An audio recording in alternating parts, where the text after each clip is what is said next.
A warm welcome from my side. Good evening, and thank you for coming tonight to Women in Sustainable Finance event.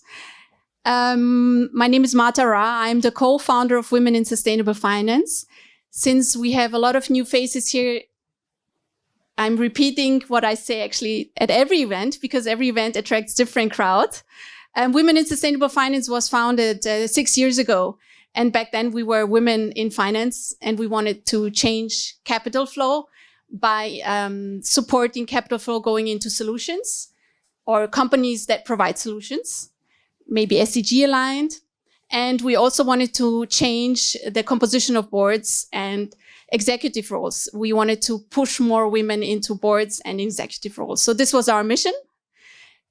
We are not a feminist group. Sometimes I say this, sometimes not. But I often get asked by men, do you allow men to attend? Yes, we do. Of course, we are gender neutral. But we still see there is a gap or a disbalance that we want to change, or we are dedicating our work to it. And changing that can only happen together, right? So having said that, we have a very exciting topic tonight. If you see or hear a barking, that's Molly. She's part of the event. She's always here. She's actually a very good timekeeper. After an hour, 15 minutes, she gets quite bored. So then you know it's actually already overtime. So tonight I'm more nervous than usual. I do this opening, but we have two people from university, academics, one from HSG, from St. Gallen, and one from University of Zurich. So I'll be very careful of what I say, and I don't get criticized later for my statements, although I'm aware we are a room full of experts, male and female. So private equity has been 20 years ago when I started working, not such a big topic. It was like a minor asset class, or was not having a big position in private banking portfolios, but we see over the last years that the amount of assets invested in private equity has grown. And also companies or famous brands like McKinsey, World Economic Forum, Arthur D. Little, or Deloitte are saying that the importance is increasing, in particular related to sustainability. And we are going to take a look at it tonight. I wanted to show something interesting and observation in comparison to illustrate what kind of impact and the significance private equity has. And I hope we will get an answer today. But let's have a look. Between 1980 and 2000, there were 6,500 IPOs in total. Between 2000 and 2022, less than 3,000. So there are less IPOs. A decrease of IPOs. So what does it mean? I'm not going to give the answer. I'll let that to the experts to do. And in 1980, it took a company, since opening or initiation, took years to IPO. In average, in 2021, 11 years. And just as an example, Amazon, it took them 3 years until IPO. So that's an interesting observation. What does this mean? Why do less companies IPO? What is the reason? And okay, we are called Women in Sustainable Finance, so I have to bring something related to women. Don't look at graphics are boring, but just what I want to illustrate here, private equity companies are much better in implementing diversity, let's say number of women on boards or women in C-suites. I think that's very important, an important observation than IPO or public companies. So they have much more leverage in implementing this faster. I hope also to get an answer about this here tonight. And last but not least, general partners or limited partners in private equity companies, when they are asked about what is on ESG or what is on top of your mind of your company related to ESG topics, on the first three categories is climate change, net zero, reporting, transparency, diversity and inclusion, regulation, and I don't know, supply chain risk is very low. So it seems like that sustainability is really something that private equity is really looking at. Having said that, I was looking for a very smart quote to end my opening. And then I asked ChatGPT. So the following I find very inspirational, because when I studied finance, I understood the concept of shareholder value, but I didn't understand how can something compound at the same time doing something bad. And I'm challenging the shareholder value concept, if this is the right metrics for growth or impact. So I hope to get all these answers tonight, and really a diverse and critical discussion is welcome. And I want to pause here. I want to welcome now Chiara Vettori. She is part of the Women in Sustainable Finance team. In her day job, she works at Deutsche Bank. And so we are very thankful that she will moderate the panel tonight. I will have the honor to say something at the very end. And Chiara, over to you. And then you will also disclose whom we are collaborating tonight on this event when you introduce the people. Over to you. Thank you. Thank you very much, Marta, and welcome also from my side. As Marta said, I'm Chiara Vettori. I'm part of Women in Sustainable Finance, and I help with the event organizations. And on my day job, I'm an investment manager at Deutsche Bank. I would like to welcome on stage our panelists today. So actually, our event today is in collaboration with BlueEarth Capital. So Julia, you can come on stage. And then we have Maddalena from Kiger and Julian from the University of St. Gallen.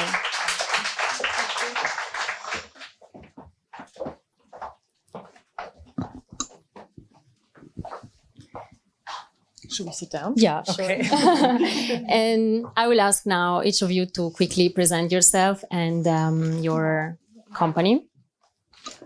Julia. Do you want me to do the slides? Oh, yes, you can do that. Okay, hello and good evening, everybody. It's lovely to see you, and thank you, Chiara, and thank you, Marta, for providing me with the opportunity of being able to represent BlueEarth Capital today. My name is Julia Wicklein. Please do let me know if it's too close or too fast. And I have been working within the impact industry for the past 15 years, of which the past 5 years I have been working at BlueEarth Capital, who I represent today. It was actually at a very similar conference like this. I don't know if many of you remember the conferences that took place in the Hyatt, the finance conferences, also here in Zurich. 17, 18 years ago that I first heard about the word microfinance. And that was a lady who presented microfinance from a company called Responsibility.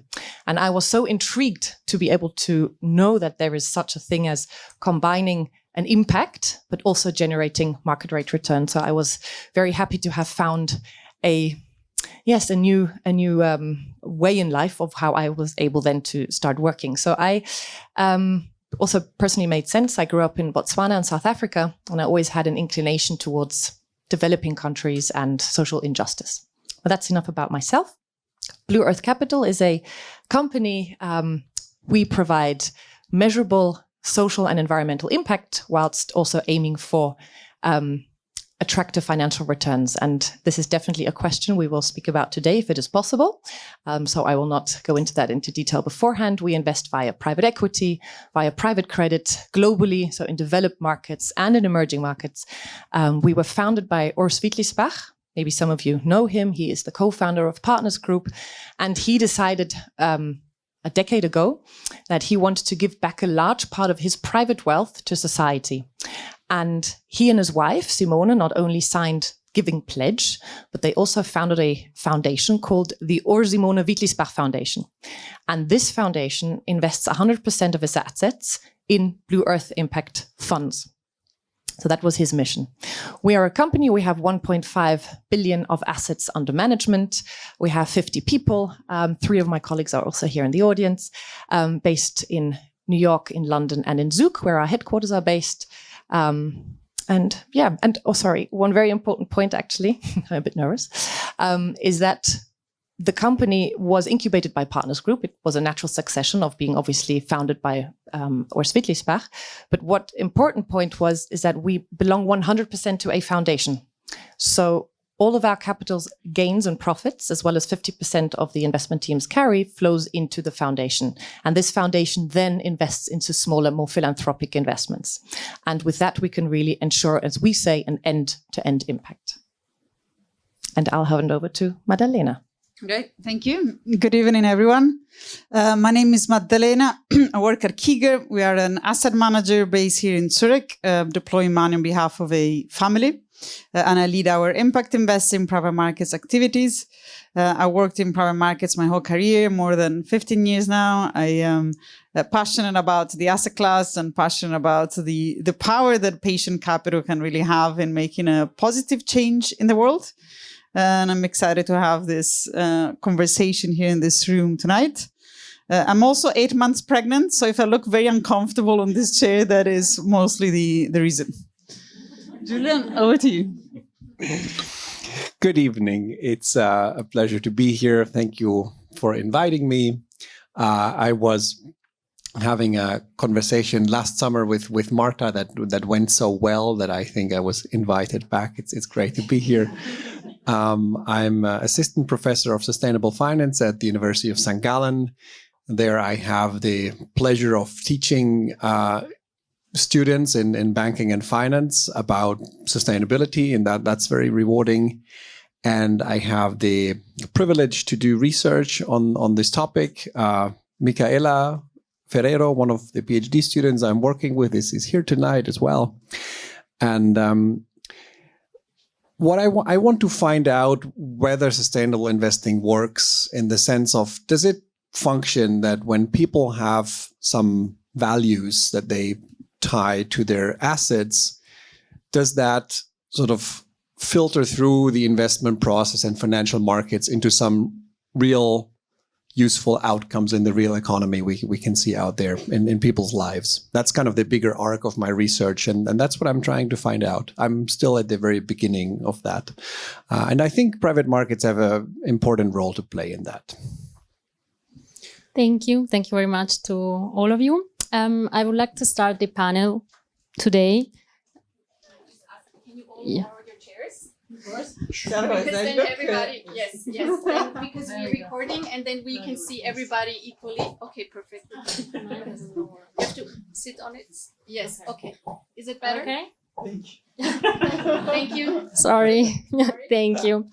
So let's kick off the panel today. And I would like to start by asking you what is impact in private equity today. And Julia, maybe you can kick us off by walking us through how BlueEarth defines and approaches impact investing in private equity, and what does your framework look like in practice? Yes, sir. Thank you very much. Thank you. Yes, so at BlueEarth Capital, impact investing is at the core of our mission.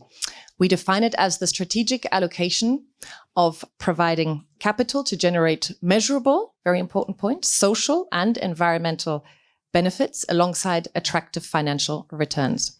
And we look for companies that intrinsically have impact embedded in their business models. So we invest in sectors such as healthcare, financial inclusion, education, and really want to strive towards a very globally diversified portfolio so that we can really minimize the risks and provide the decent financial returns that our investors and our LPs expect. We have 4 different ways of investing private equity at BlueEarth Capital. The first one being via direct investments. We take significant minority stakes in companies. And the second and very prominent part of our investment thesis on the private equity side is that we invest in primaries, in funds. So for the past decade, we've invested into at least 35 funds. We have strong relationships with 75 funds.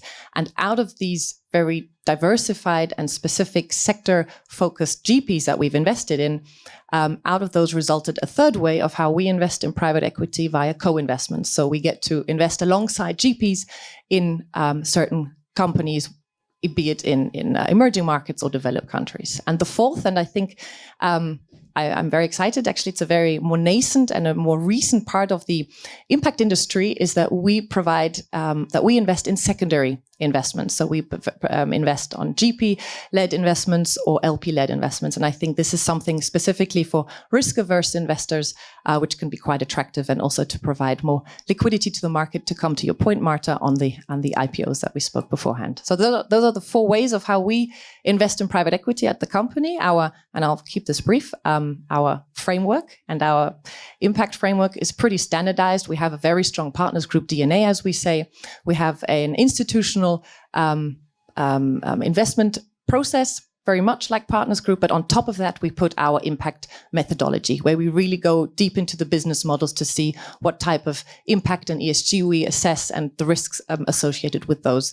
And of course, with a stringent and very regular monitoring and KPI discussion with the management of all the companies that we invest in, we then get, or we at least hope to get, or we have so far received, transparent reporting. And at exit, of course, we look for like-minded investors. Thank you. Thank you very much, Julia. And now to Maddalena. You've been building private equity portfolios with an impact lens at Kiger. Can you share how your approach compares, especially when it comes to thematic funds like healthcare, climate tech, and infrastructure?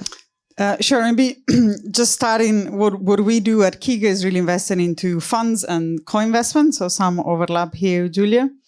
And at Kiger, we're a strong believer really in specialists. So both on the, say, mainstream as well as impact, we really believe in backing managers that have a specialization. I think you can achieve better returns and better impact.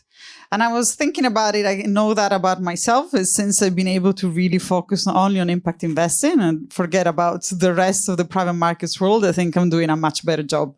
It's almost as simple as that. And then when it comes to impact, I'm thinking about it, say, from an LP perspective. I really focus on the definition of additionality. So it's very simply asking myself, where is my capital doing really the most difference in the market?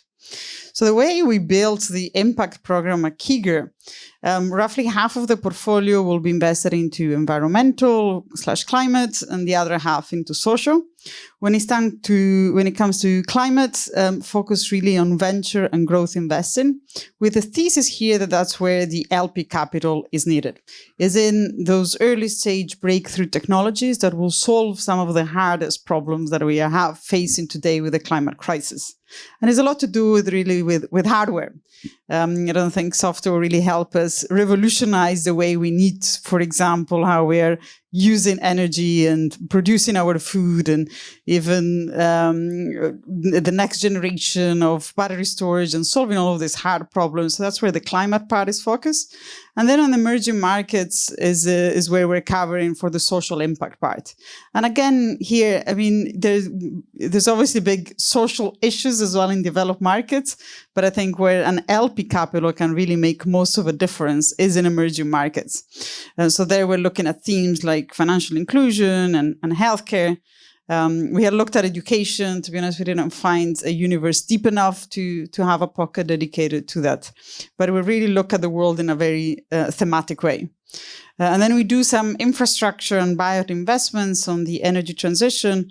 But that pocket, it's we call it impact aligned rather than impact generating. Let's say we have a lower bar to what's the impact additionality we're looking for, but we think it's just a great business opportunity today to back some of these businesses on the infrastructure and the buyout side.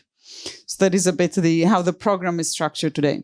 Thank you, Maddalena. Very interesting. And about the lower bar that you just said, we will come back, I think, later in the panel. And Julian, from your academic point of view, how do you see impact investing evolving in private markets compared to public ones? And are private markets truly more effective when it comes to delivering measurable impact? Thank you. That's a fun double question. The evolution of private markets is different from public markets, mainly for the general difference that the information environment looks very different in private markets, right? Public companies are required to disclose a lot of information. especially now in the European Union, there's more and more that they need to disclose, and it's partly a reason perhaps why companies choose to stay private, because this is becoming burdensome in some cases. The flip side of that is you don't know as much about private companies, or at least you have to have a special relationship if you want to know a lot. So this lack, or sort of relative lack of information, has its problems, but that's also, I think, partly where the potential lies. So what is this potential of private markets to deliver impact? I think it's a bit of a shortcut to say, well, it's really hard in public markets because they're so liquid and efficient, so we have to go to private markets. That's where it will work better.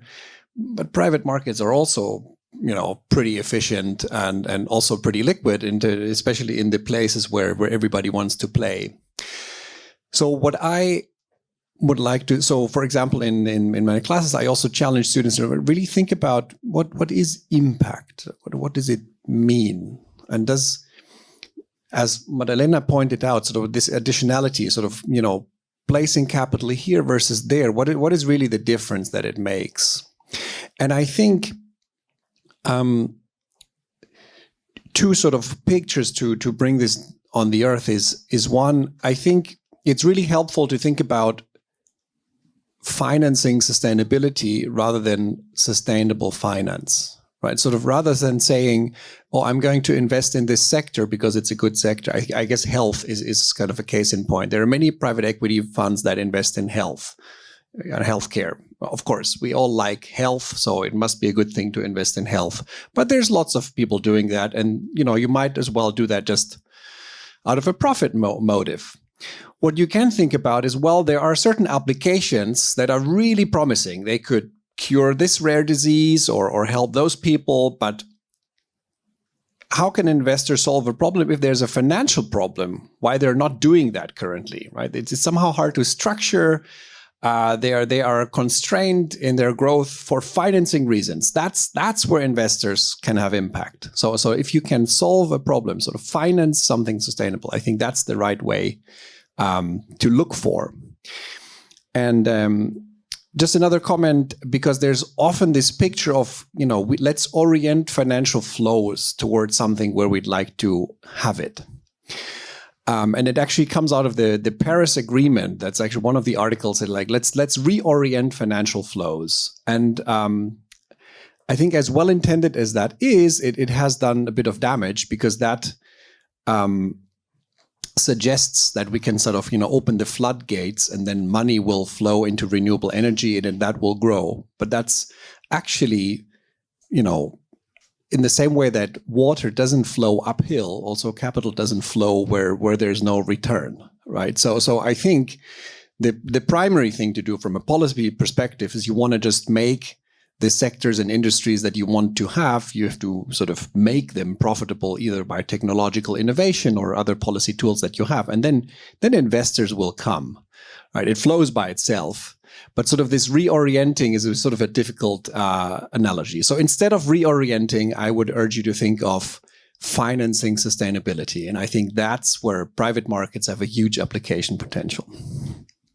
Thank you, Julian. And you touched upon a very interesting point of our discussion today, such as measuring impact, right? And the trade-offs. So I wanted to ask you, do you think the pressure to quantify outcomes can sometimes distort or limit the real progress?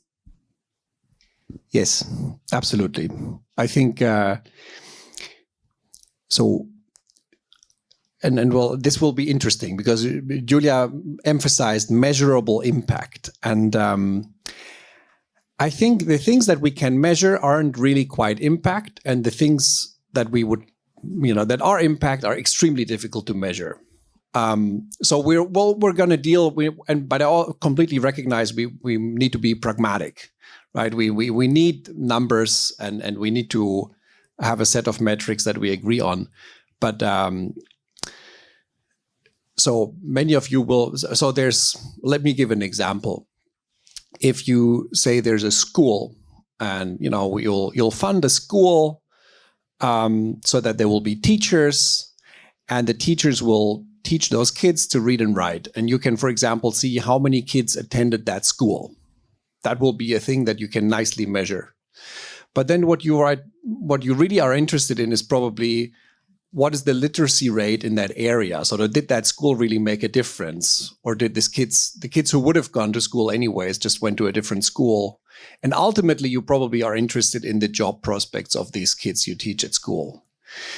And that's going to take you, a team of researchers in 10 years to really figure out whether that school made a difference. So that's just unrealistic in most contexts. But I would not back down on the ambition. It's like we have the SDGs, and one of the SDGs is education, right? And that's what we want. And now you sort of just have to walk back. How does a specific project or a specific impact investment make a contribution here? And level and some sort of indicator that you can actually measure. And that's not going to be perfect, but that's where I think all the fun is in, right? But I think there's sometimes a problem that you need to report something to your LPs, for example, that they want to know. But you actually know, on the ground, actually you would do it differently. But in order to maximize that indicator, now you're going to do it just in the way that the indicator wants it. So you kind of hit the target and miss the point. That's a classic problem with any kind of KPI. And I think it's just no different in impact and private equity. But smart people can work with that, right? Thank you, Julian. And Maddalena, how do you approach measuring impact across diverse private equity investments? I'm one of the smart ones. Yeah, exactly. Especially when dealing also with smaller and less transparent companies, right? Yeah, no, I think it's a very big topic, obviously, in the impact investing community. And I really agree with Julian that maybe we're focusing a little bit too much on this impact KPIs and forgetting fundamentally what we're talking about. I find, look, on climate is slightly easier. We can talk about greenhouse gas emission avoided. You got a number. Even in climate, though, it's not just about greenhouse gas emission. How about biodiversity? A lot harder to measure, for example. And early stage climate technology, I mean, at the beginning, there's just no impact. It's a couple of scientists in a lab figuring things out. So if you're focusing too much on the report you're going to get the year after, you might not see great impact. You really have to think about what is the potential. So that is on climate. And if you move to social, which is a bit more close to the example that Julian used on education, it's even harder. I mean, if you think about some of the impact metrics that fund managers are using, they're talking about number of lives touched or number of hospital beds added. Is that really an impact outcome? Not really. It's an impact KPIs. But the real impact is how you improved people's lives. And it's a very hard question to answer with a number. I've seen some fund managers are trying to do it now. One corner that we invested with, it's literally just running surveys from users of their products, asking them, has your life improved? But it's still, you're not going to get a number as such. So maybe to answer the question, I mean, how do you deal with this complexity as an investor?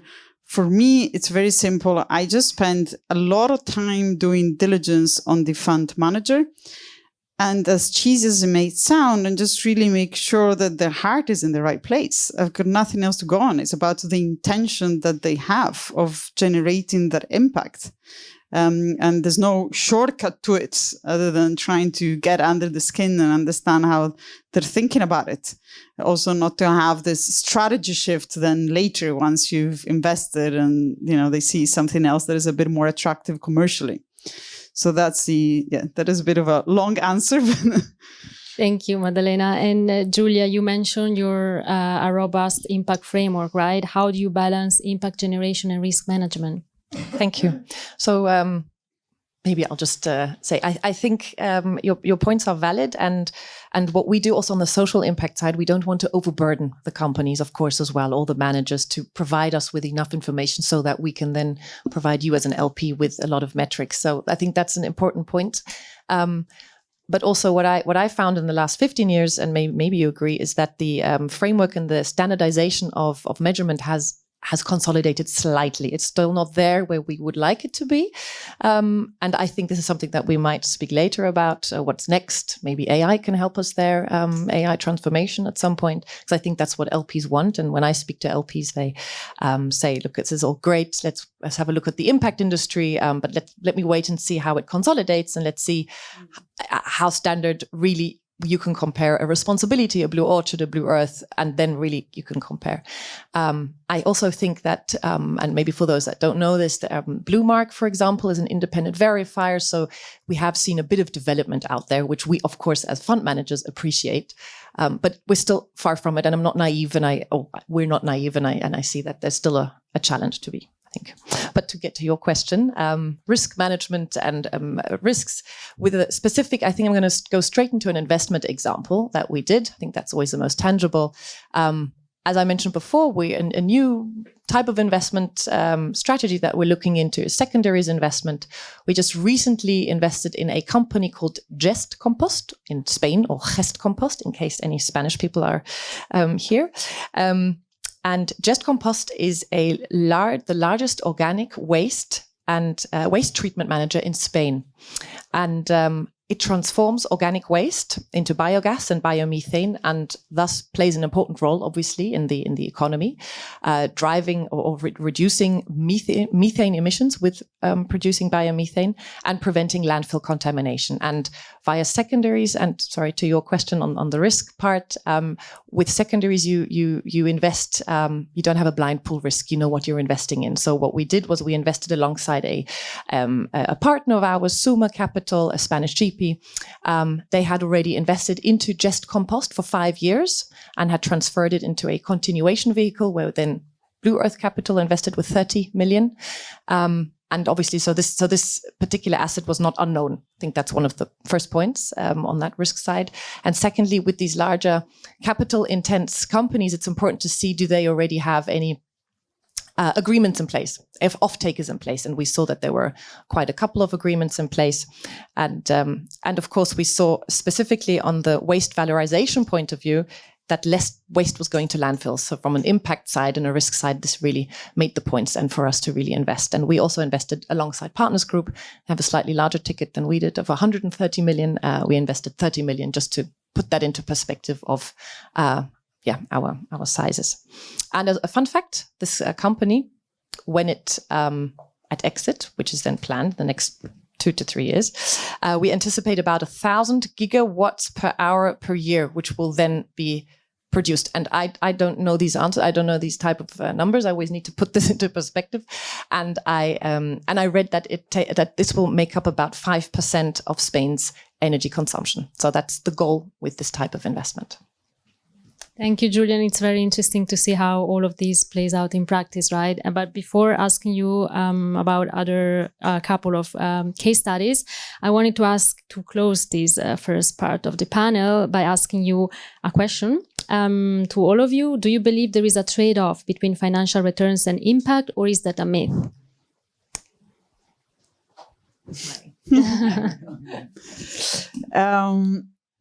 I think at company level, the answer can be no, there's no trade-off. At a portfolio level, in my job, absolutely is. I'll tell you what it means in practice. So if I had to build a portfolio only solving for risk and returns, I wouldn't put money into emerging markets. I wouldn't put money into climate tech venture. I would just invest in US middle market buyouts that are maybe sector focused, but that's what I would do with the capital. So by adding the impact lens, then I need to add some risk. Honestly, I mean, impact investing is about putting some capital at risk. So I think there's definitely a trade-off, at least between risk return and impact in that case. Now, there's a way to mitigate that risk, and it's just doing the hard work of the selection and the diligence, and as well as then diversification across portfolio companies and manager. But for me, evidently, at the building a private markets portfolio, you do have the trade-off. Then I said company portfolio level, potentially not. if you have a great climate tech solution, the more products they're selling, the more greenhouse gas emission avoided. You can see how the two things go together. Thank you. Do you agree, Julian? Yes, I think I mostly do. I wanted to just highlight that this question comes up all the time. And I think it's important that I think it's very hard to defend to say, well, there is no trade-off in general. It just, it's quite natural if you have two objectives, sometimes there'll be a case where you have to compromise.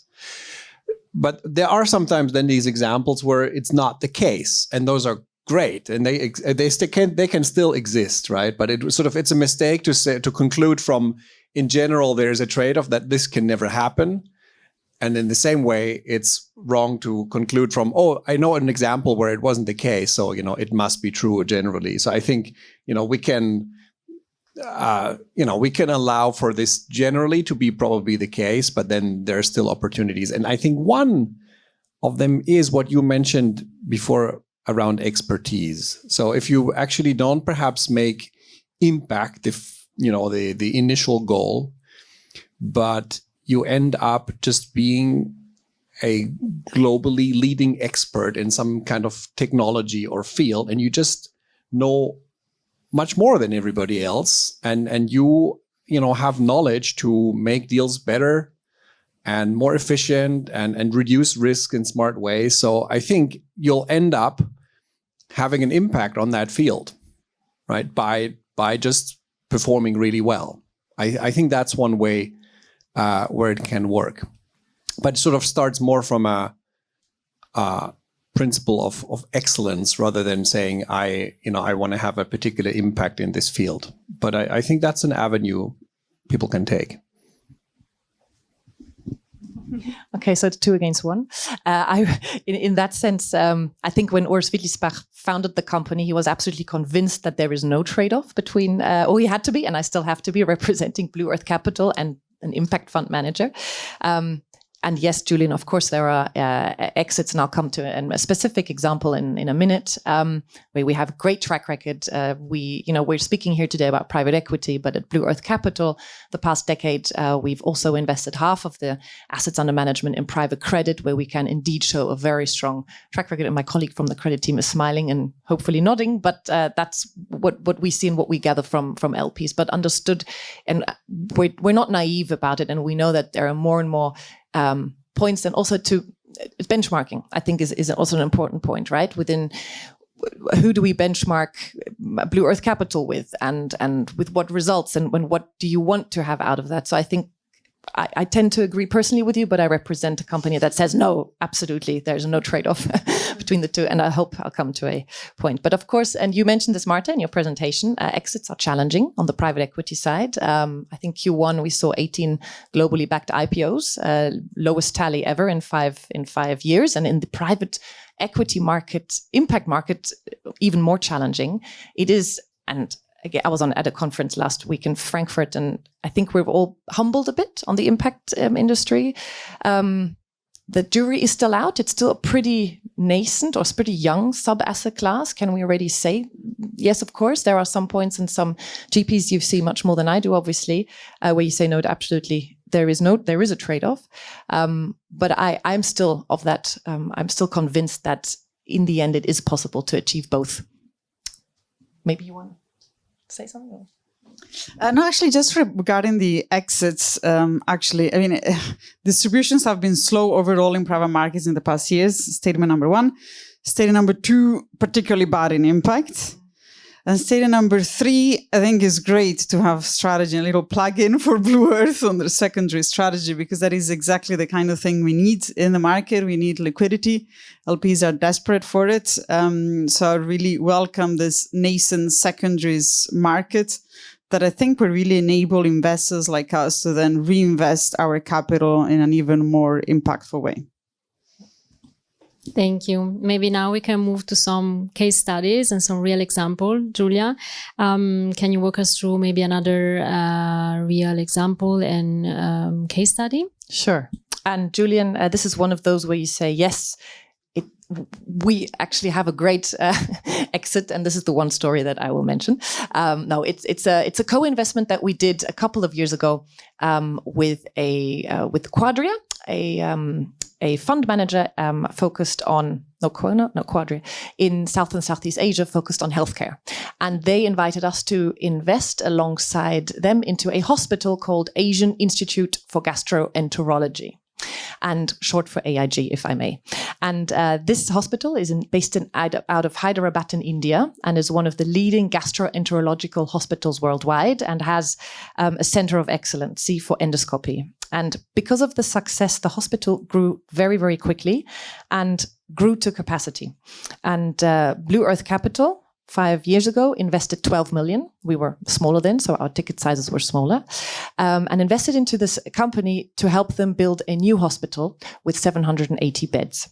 Now, what intrigued us from the impact side of this particular hospital, or this investment, was that AIG already intrinsically in its business model reserves 30% of its beds for low-income households or for low-income people. So that is already part of the impact story. And because they treat 800 outpatients a day and have 300 procedures a day, and I'm just going to put this into perspective with the Unispital in Zurich, they also have around 800 outpatients a day, but not for gastroenterology, for my son who, fell down from his bicycle, etc. But just on the gastroenterological part, this hospital has such a high scalability and such a high patient volume that they can then also provide costs 20 to 30% below market price for the actual healthcare and for the actual treatment. And that business model really intrigued us, which is why we invested. 3 years later, the company was sold to Barings Private Equity Asia at a 40% net IRR. So yes, it is one of our few, because not many yet, in our portfolio of our exit success stories in this case. Thank you, Julia. What about Kiger? I just need to add this. It's hilarious because I think preparing for the answer to this question, that was exactly my case studies. It was, yes. So which tells you a little bit maybe that there's, yes, potentially. Because also Kiger, we invested in Quadria, and I was going to talk about AIG. So there you go. Exactly. So maybe, look, I would just to add some color on this AIG story. I actually went to visit this hospital in Hyderabad, and the way the business model work, I think, is quite interesting, because actually they're serving the lower income as described by Julia, but also the middle income / higher income. And essentially you have the ground floor that is for the lower income, and it's just full of people and it's chaos. And then as you go to the upper floor, you get to the upper rooms, and you have this beautiful hotel style rooms. And that's how the business model works, right? You have the higher income that are essentially subsidizing the services for the lower income, but it means that the lower income are still getting the same quality of services, the same quality of doctors. In a country like India, where there's huge underinvestments in terms of healthcare from the government, and there's huge need from private capital to really step in. Yeah, so that was my example. I think if the collective impact of this impact investing industry is that those wonderful deals that sort of, really where it's everything lined up, that they just have really good access to the market. That can be a collective impact that is undeniably there. It's going to be hard to measure, and it's kind of fun that you both want to present the same case study. But I think that's definitely there. I just wanted to highlight that, right? So it's that's going to be hard to see, right? But there's obviously people who are motivated to take an extra look at this hospital, right? I think what helps, if we scale down these expectations also a little bit, right? It doesn't. That's a really impressive case study, right? I'm sure there are lots of others where it's not, the IRR is not 40%, and it's not, so and so many beds for. That's really like a wonderful example, right? So we cannot expect every deal to be as grand as that. I think that's really important. I just wanted to bring up one other angle, which I think is quite important, is the sort of post-investment. I think where private equity funds in my opinion, and I don't know actually that much about private equity. I've never worked in the industry, but sort of from the outside, I would think that in that phase, PE funds can be quite impactful, in the sense that they can, because the capital is sort of the same no matter who provides it, right? It's always the same. But then sort of the collaboration or the support that you have from your investors, that could be quite different depending on who is invested. And there are ever so often there are decisions that are taken in a company that could have a positive or a negative impact, and being at the table at the time is a great opportunity for funds to have an impact in the investment phase. Thank you very much. Thank you for your case study. It was funny that you both had the same. But then, as you, Julian said, I think that's also the beauty of impact investing, that, I mean, whatever then the IRR is in the end, you're doing something good, right? So thank you. And moving to our last part of the panel, and thinking and talking about the future. Julia, you mentioned BlueEarth secondary strategy and the evolving market opportunity. Where do you see the biggest shift in the next 5 to 10 years, and what do LPs want? See, now that there's an LP to the right of me, I will leave that part to her, but I can say what the LPs that I speak to, I can speak about.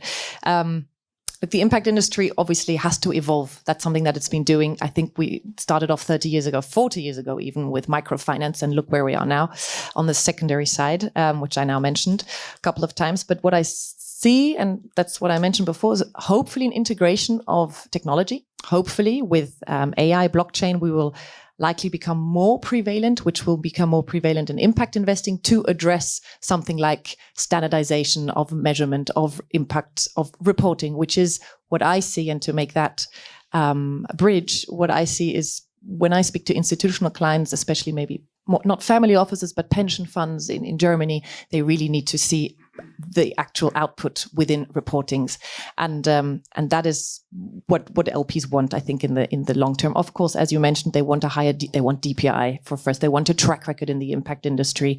They want to see deals. They want to see exits, and that is what we are working towards as a company, as a BlueEarth Capital, to really then be able to prove that it does go hand in hand, financial and impact return. Maddalena, do you agree? Look, absolutely. I mean, this focus on exits, I think, is key. I think managers that are not providing exit will struggle to raise money. I see, particularly in the climate tech VC space, not all of them will survive, to be honest. It's very clear the fundraising market is becoming tougher.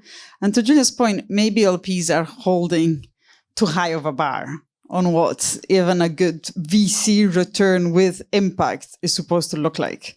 Because we're all looking for the 10x, for the 100% plus IRRs, which is maybe not so realistic. I mean, there's Tesla out there, but there's one Tesla.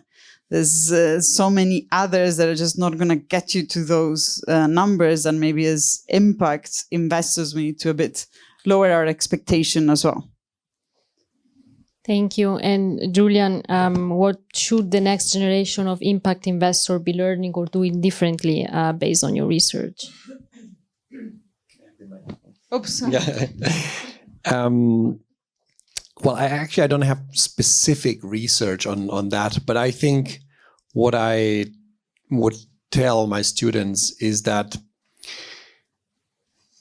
it's kind of the old thing. It's sort of good due diligence is what it's all about in private markets, right? You made that point. And part of a good due diligence is thinking about what do the products of that company do in the life of their customers? And does this have potential to become a standard that, a product that truly helps a lot of people is going to be successful? So I think it's in some sense nothing new.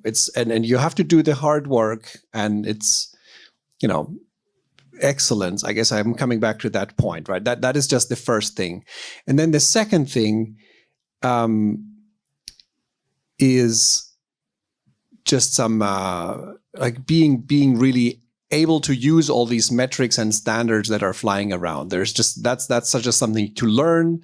You have to know, okay, there's this standard, there's that standard. In this country, we report this way. It's a bit complicated. I also hope that AI will kind of solve this problem.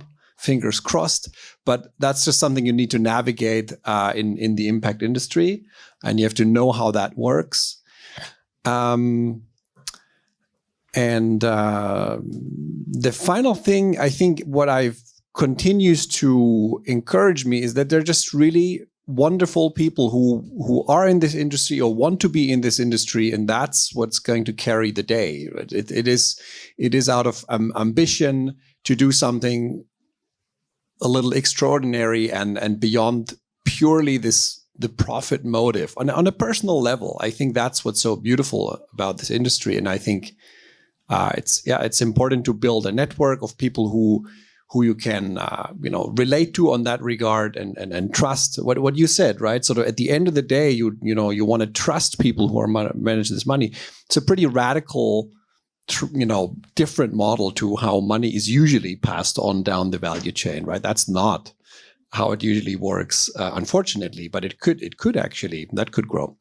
So I think those three things, excellence, being well versed in what's going on, and building trust is perhaps what I would advise them.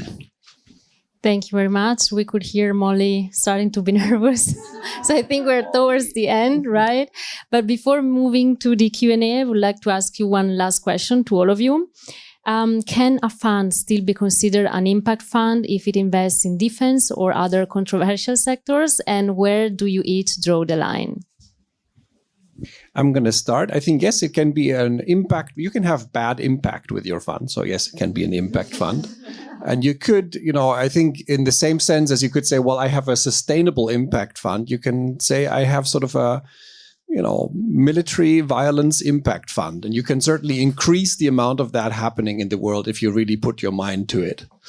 But the same limitations as for positive impact, actually. So, but, would I call this an impact fund? I think scientifically it's hard to really draw a line. It's a personal question. I find certain applications that have maybe in a defense context, I mean, the world has changed. I mean, some things I would say, well, you can actually make a case that is more good than bad, and others I think are quite, not even worth a discussion. But that really is sort of in the detail of what, what certain weapon systems are really intended to do at the end of the day. That would be my 5 cents. I'm curious what you say. So I'm not going to answer the question directly, but I'll make an observation that is very relevant, I think, and connected. So what is happening in climate tech in the US, we've seen a massive rollback in subsidies with the new administration. Potentially this will happen potentially in Europe to some extent. And a lot of these climate tech companies are now repositioning themselves as defense tech. So there's a lot of talk about this dual use technology. And I think my view on this is that if that is going to help them raise money, then that is okay. And it's true there are certain technologies, if you think about battery systems, if you think about even ocean data collection technologies that can have both a military and a climate purpose. And those are the kind of things that are happening in the market today. And I think these companies need to do it to survive the current geopolitical environment. Madalena, we should have spoken earlier. The dual use is exactly the example I would have used. My brother, it's good. We're aligned at least. My brother, he founded a company that launched the second satellite now, and the satellite looks at thermal evolution of CO2 in the UK. But they are also selling their data to military use. So But as I am representing BlueEarth Capital, we do not invest in defense. We do not invest in arms. We will not do so. I cannot exclude if we will look at dual use climate tech investments at some point, but for now we do not. And that's where we clearly draw the line. That's for us, because you mentioned additionality, we mentioned intentionality. That not is for us intentional because we want to achieve a positive social or environmental goal. And that's what we do not see in the defense space. Thank you so much. It has been a very, very interesting discussion. And now I would like to ask if there are any questions in the...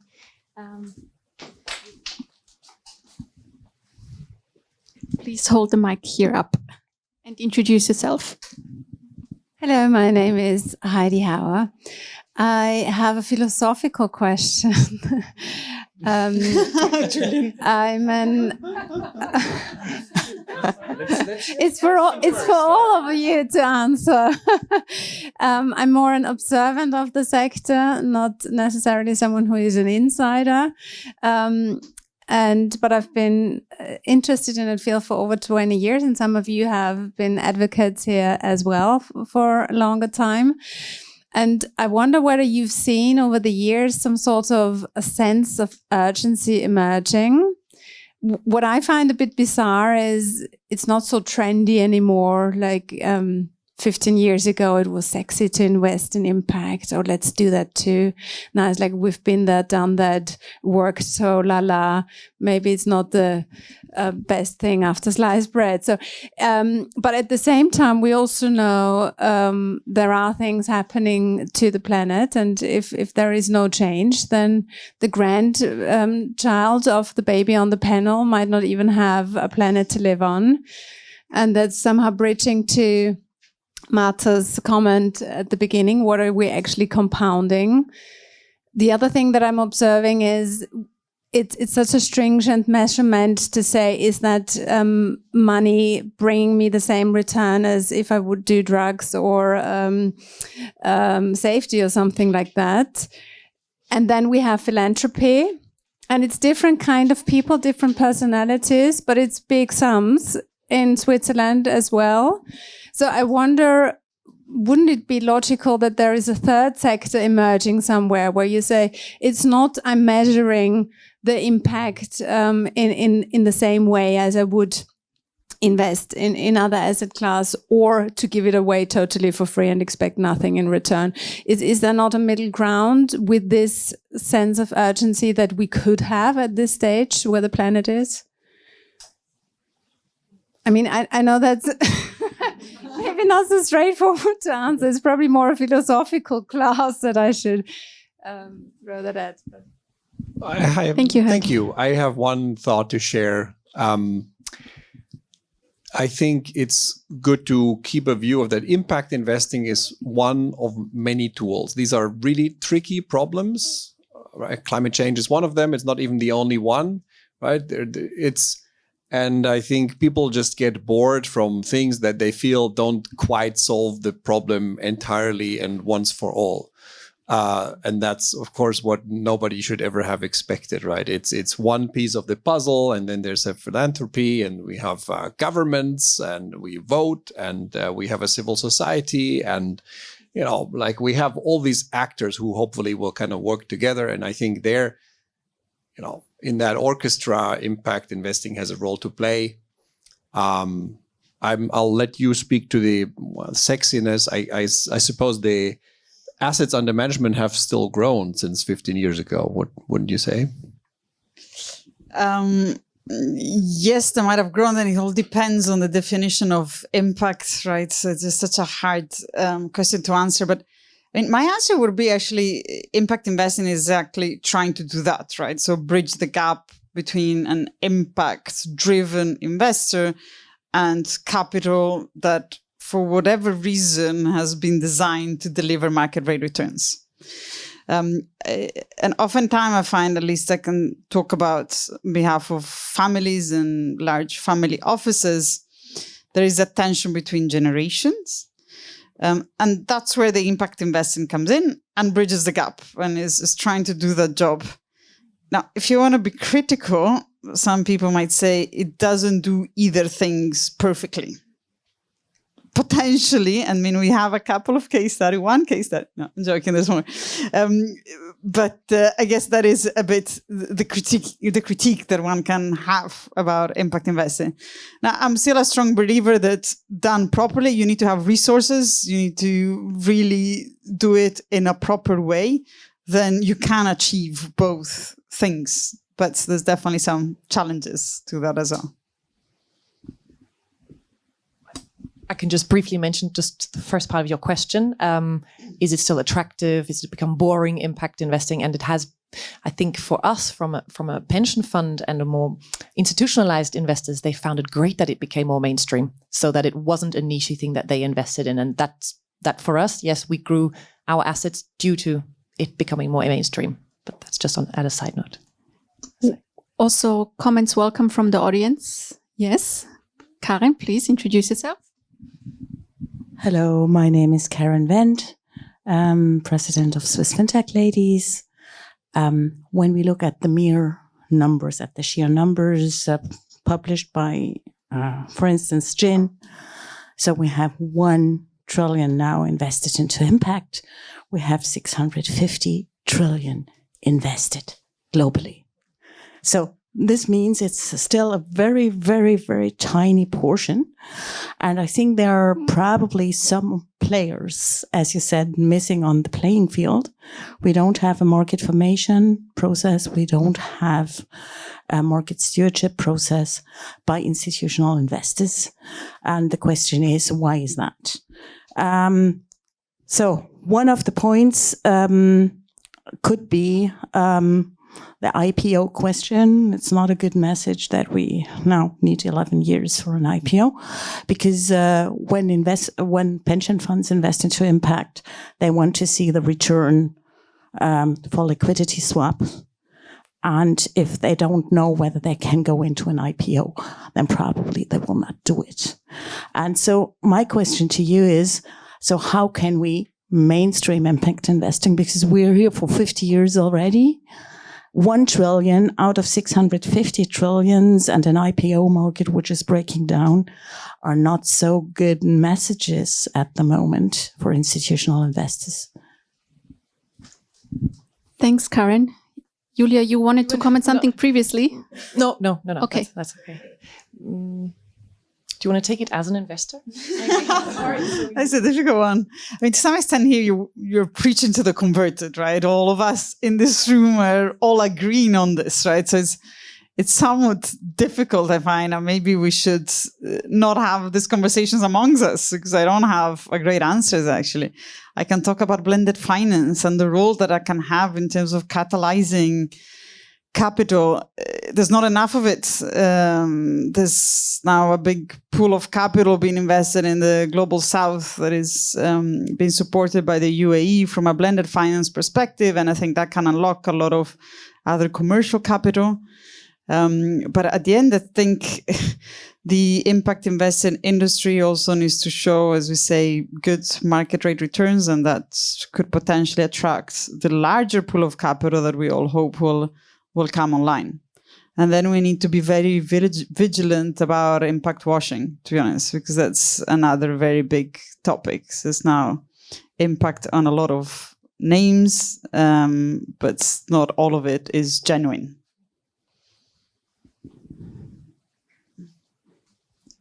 Julian, you want to? It's a fair point. I think still $1 trillion is still quite a bit. I'm kind of take issue with that a little bit. It's a small part of every asset on the planet, but that's still something to work with, I would say. Yes, it's less than 1%, but $8 trillion invested somewhere is still a lot of money. So that's, I think, my point. Thank you. Additional comments from specialists?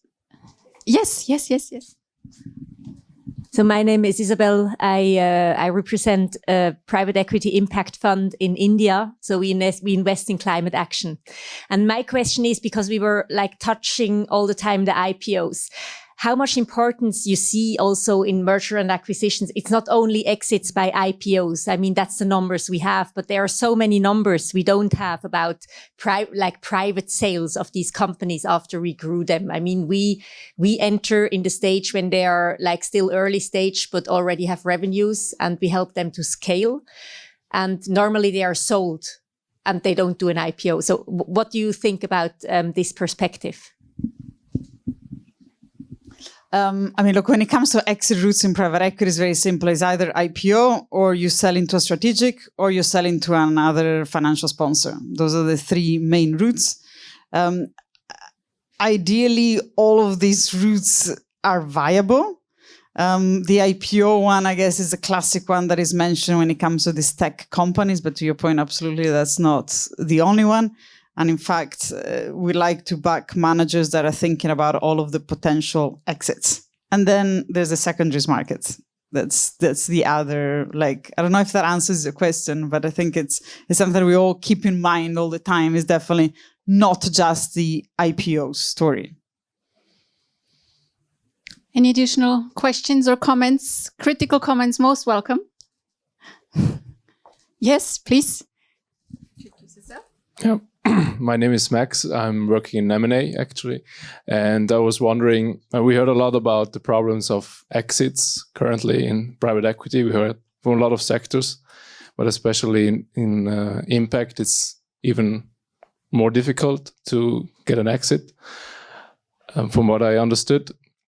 So why do you think is that? This is just the returns aspect, and how do you think are the secondaries a solution for this, or is it just postponing the problem?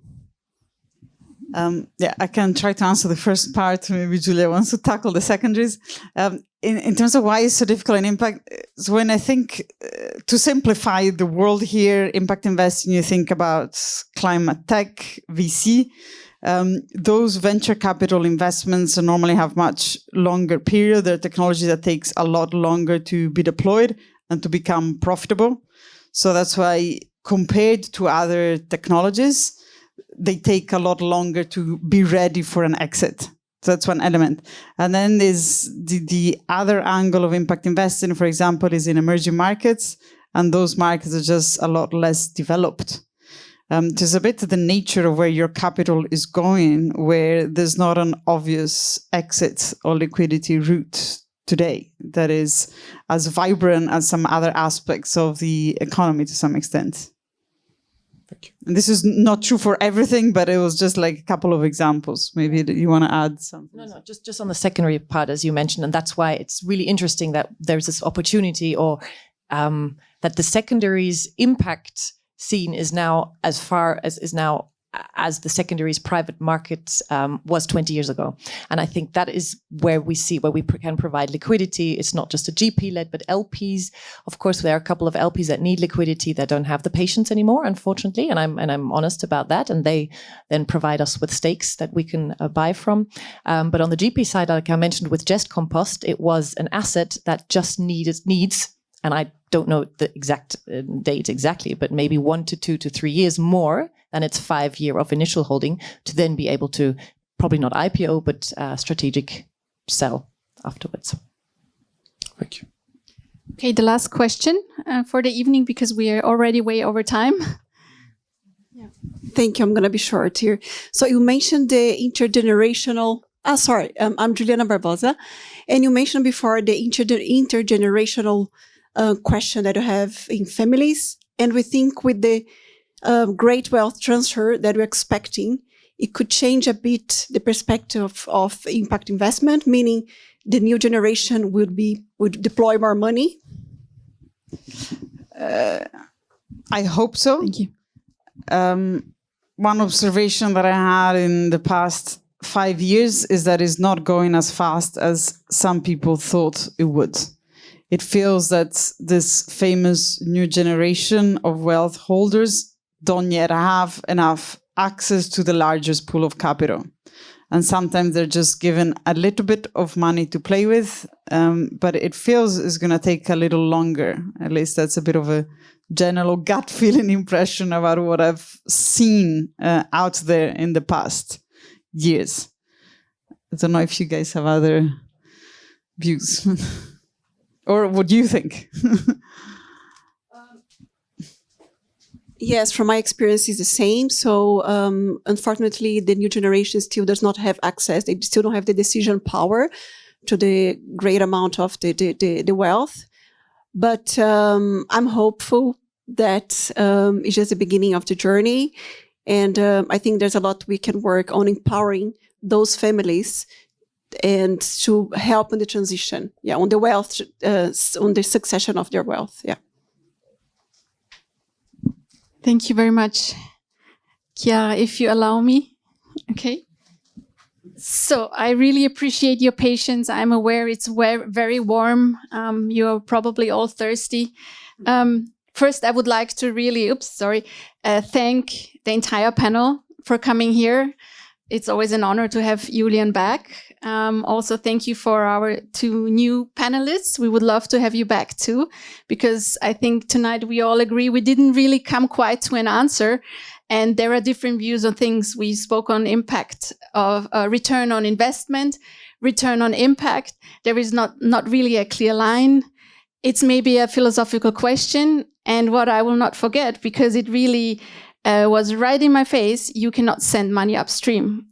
Exactly, because we wanted to channel capital for good at Women in Sustainability. So this is my takeaway also in terms of semantics and terminology, right? What is sustainability? Is it then maybe in the end just technology? Maybe we are not investing in sustainability. Maybe we are investing in technology, which provides solutions to today's problems. So anyway, we will not answer this question today. I would just quickly like to thank one more time to our co-hosts for organizing this event, for making this happen.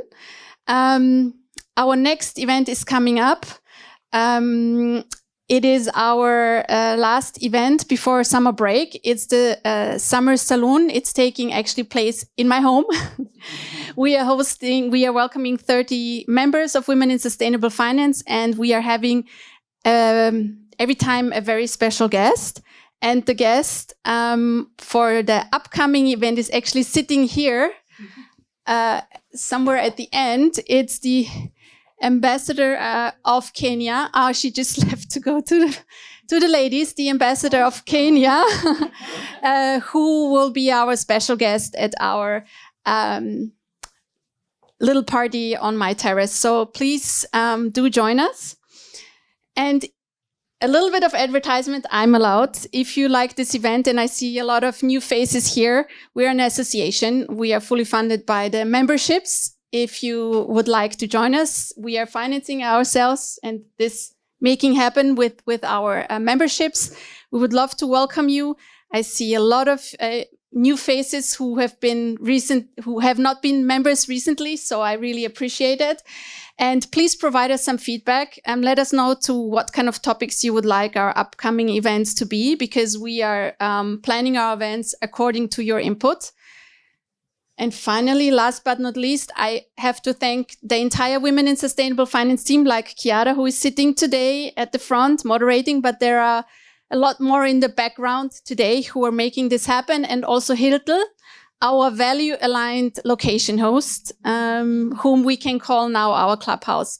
So thank you very much, everybody, for coming tonight, and hopefully see you at the next event.